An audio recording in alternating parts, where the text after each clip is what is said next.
kencang semua ya. Paling tidak itu adalah otot utama kan.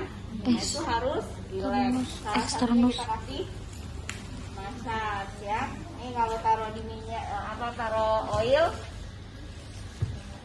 nggak boleh panjang kukunya, pendek ya, harus pendek. Jadi kalau sekarang mau panjang, ini kesempatan terakhir kalian untuk memanjangkan rambut dan memanjangkan kuku ya. Habis itu kalau masuk ke lahan nggak ada yang panjang-panjang ya, rambut pendek, kukunya ini pendek ya. Ini Ija ya, sorry, saya nggak pernah geremeng-geremeng ya supaya nggak geli, kan ada anak yang nggak suka juga atau orang nggak suka juga dipegang. Saya kalau mau geremeng-geremeng ini jadi geli. Saya kalau mantap pegangnya dia kan biasa ya. Nah, dulu ya saya raba dulu. Oke, ini Iga, antara Iga, ini antara Iga sama sini masuk. Lagi ambil lagi dari sini ya, jadi jangan seret enggak ya. Jadi ambil dari sini mana, ambil lagi dari sini sana, ambil lagi dari sini ke sana, di sela-sela Ida. Jadi ambil dari tengah ke samping, tengah ke samping. Satu orang kamu ya, ini sama ya. Ini sih boleh sih. Jawas Ji. Oke, nanti Ramzi yang akan praktekkan. Ya. Nempel semua nggak sayang? Nempel ya. Ya. Awalnya tuh boleh kamu ratain, boleh. Apa tuh ya, fluoride? Stroking tuh meratakan minyak. Nah, kata Bu Pipin, meratakan minyak ya. Habis itu kita fokus di sana ya. Boleh sampai sini? Tadi katanya kelompok yang presentan sesak sampai ada otot bantu nafasnya juga kerja Bu. Otot mana? Otot ya kan? Boleh kan? Jaknya enak tidur deh. Ya kan? Sternocleidomastoideus, trapezius, scaleni itu kamu masas, ya kan? Sampai ke sana. Oke? Kalau ini kira-kira posisinya jaki kayak gini. Ini postural drainage untuk pengasatan letak putung di mana ini? Mana? Segmen atas terus? Segmen atas doang. Ya, ini memang rame-rame jago banget deh. Oh sini nih, Pak, ya kan? Terus bisa di sini nih. Kamu kasih apa di sini?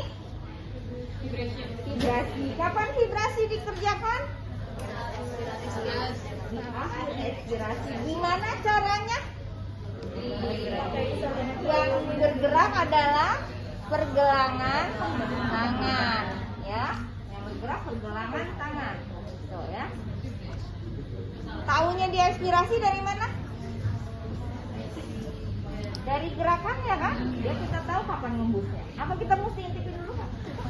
Nah, jadi kita bisa lihat nih gerakan yang menghembusnya yang mana. Belum. Napasnya biasa. Napasnya biasa. Napasnya biasa. Lagi. Lagi. Ya, ini gini ya. Lagi. Ya. Jadi bergetarnya itu di akhir ekspirasi ya. Terus ngapain? Kalau udah kayak gini biasanya yang terjadi apa? Terstimulasi lah, kan kita ngelepasin kan? Atau tadi boleh pakai perkusi kalau di punggung kalau bayi, ya kan? Hati-hati memberikan perkusi, hati-hati memberikan perkusi. Boleh clapping? Ya kalau bayi enggak, ya. Kalau anaknya lebih besar dan nggak ada masalah tentang sensitivitas kulit, kamu boleh berikan clapping, ya. Tapi kalau bayi tidak, Ya, bayi tidak kita clapping, ya, hanya vibrasi. Tadi Bu Fani bilang orang sekarang punya mesin untuk vibrasi. Jadi tangan kamu digantikan oleh mesin, ya kan? Zaman dulu, kalau orangnya gede, dulu ada bajai warnanya merah, bunyinya berisik ya. Nah, ya. Jadi dia kalau sebelum ke rumah sakit dia naik bajai dulu. Bajai, ya kan? Naik taksi, gitu kan? Kalau dia sudah posisinya untuk terstimulasi untuk batuk, dia bisa batuk. Balik dulu. Balik. Oke, gimana kalau ada yang nggak berkembang satu? Tadi disebut ya Bu. Jadi enggak ya. Jadi ada bagian paru barangkali yang satu sisi tidak berkembang, ya kan? Karena mungkin dia tirah baring lama, sehingga kita sebutnya atelektasis. Jadi ada bagian paru yang tidak mengembang. Gimana kita ngasih taunya? Gimana kita ngasih breath-nya supaya dia bisa kembang?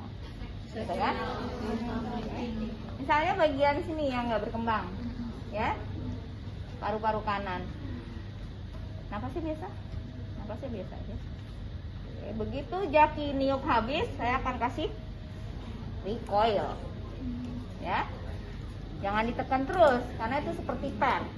Begitu dia tiup habis, dia akan kedorong. Karena intinya bagian dari dalam tubuh kita kalau dikasih stimulasi dari luar, dia akan punya reaksi menolak. Menolak itu berarti ngembang kan? Ya kan? Nah, itu yang akan terjadi dari fisiologi bagian yang tadi bermasalah. Jadi kita harus bangun gitu kan? Kayak kamu terus jadi gini kan? Nah, itu sama. Ya, cuman ini pakai teknik. Kapan? Pada saat ekspirasi yang terakhir kita kasih tekanan. Ya. Bisa nggak kita? Kan kalau mau lihat kan yang mengembang atau tidak kan periksanya gini kan? Iya. Oh, ini nggak naik. Ini naik. So kita kasih dia stimulasi supaya dia bisa kerja ya. Begitu kita kasih tekanan, dia akan bang, ya. Ini lagi. Begitu kita ini lihat, ya, kita akan lihat bekas kita. Dia akan, ya. Jadi jangan terus-terusan ditekan. Ya, sama kayak tadi, jangan terus-terusan divibrasi. Kamu harus lihat juga. Ya, kalau nggak capek sendiri kamunya, ya. Ini juga gitu. Kapan Bu? Sampai kapan? Sampai dia kelihatan ngembang. Kapan dia? Begitu 2-3 kali kamu harus angkat dan lihat antara bandingkan antara kiri dan kanan. Ya kan? Gimana Bu? Masih pakai baju? Buka bajunya. Nggak bisa kamu lihat lah. Nggak ada pemakai massas pakai baju lengkap begitu, nggak ada kan? Atau dari dalamnya terus kamu nyelupin tangannya, kamu kelihatan?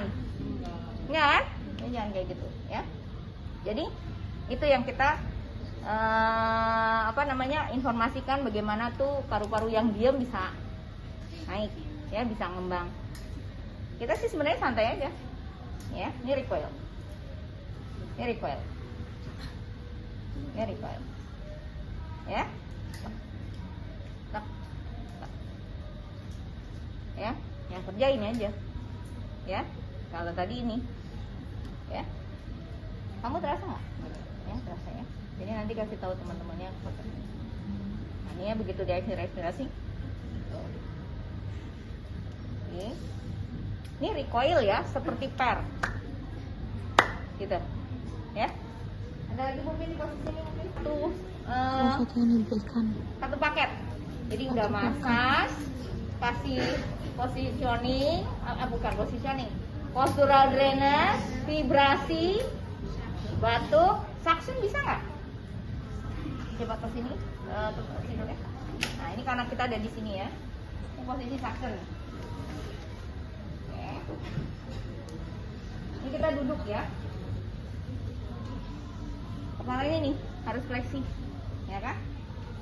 Terus ini bisa masuk nih dari sini, ya kan? Kadang-kadang kita bantu dengan oksigen. Pakai oksigen juga dia untuk menjaga suplai oksigennya cukup pada saat kita bikin dia pasti dia batuk, kalau nggak muntah ya Bu Bin ya. Jadi itu yang kita harus jaga ya. Tapi kalau nggak ya enggak ya, kalau anaknya pinter enggak. Cuman kan nggak ada anak kecil bisa disuruh muntah? Enggak. Suruh batuk buah gitu nggak bisa kan? Jadi cuman suction kita hanya di luar. Kita pakai tickle maneuver ya. Terus kita sedot yang terkumpul. Ya, kalau perawat ICU, perawat NICU ya Bu Pin, itu SIM-nya sampai ke paru-paru. Selangnya itu. Terus gimana kita pakai selangnya? Ya kan? Jadi selang itu, selang suction itu di sini ada buka tutup. Terus di ujung selangnya itu ada 2 lubang penghisap. Dan itu harus muter. Ya kan? Jadi kalau saya pegang begini, ini muter. Kamu diam aja, dia kesedot tuh. Kamu diam di sebelah mana, ya berdarah nanti sampai berdarah. Karena kamu nggak muter. Kadang-kadang kalau baru sedot, diam, putar, ya kan? Jadi mainnya gini. Ini gini, ya. Jadi ini muter, ini ngangkat, set. Ya. Nah ini bisa dan itu kompetensi kita ya, ya kan? Dulu kita ngajarin ya Bu Bin, suction ya. Suction dulu kita ngajarin ya, di angkatan keberapa kita pakai selang suction dengan berbagai macam ukuran kita kasih tahu. Terus belajar memahirkan posisi tangan waktu nyedot sama waktu buka katup suction ya. Bisa dari sini, bisa yang lubangnya di leher, tracheostomy. Nanti ada videonya ya, dan itu fisioterapi bisa melakukan dan kita bisa ngajarin orang tuanya ya. Kalau di tracheostomy gimana caranya? Ya kan? Dia hanya boleh 10 detik. Ya, masuk 10 detik, nggak boleh dikorek-korek sambil keluar. Jadi nggak ada tuh selangnya digini-giniin tuh nggak ada. Ya kan? Gitu kamu benturkan dia ke kanan kiri, berarti lubangnya tuh rusak, luka, ya. Paling tidak kamu harus tahu itu, ya kan? Mungkin kalau nanti ke dapatnya di RSCM, kamu bisa lihat kalau kita melakukan di ruang perawatan fisioterapi bisa suction. Atau kita bekerja sama dengan perawat pada saat postural drainage, ya kan? Kadang-kadang kalau bayi boneka, ini Bu. Nah, nanti di neonatal kita belajar tentang bagaimana kita suction in ventilator, gimana ya. Kalau bayi kadang-kadang kita posisiin duduk, susternya di sana kita ya. Agak besar. Kan anak kecil. Iya enggak. Coba jangan yang ini besok. Karena anak kecil belum ada payudaranya. Ya kan, ini kalau kita pangku. Oke Ki, ini udah kan? Ada lagi? Oke Ki. Postural drainase. Udah dapat Bu? Udah dapat ya, tapi kalau bayi belum ya. Jadi kalau bayi, kalau kita di ruangan kita turunin, kalau dia nggak pakai ventilator kita turunin.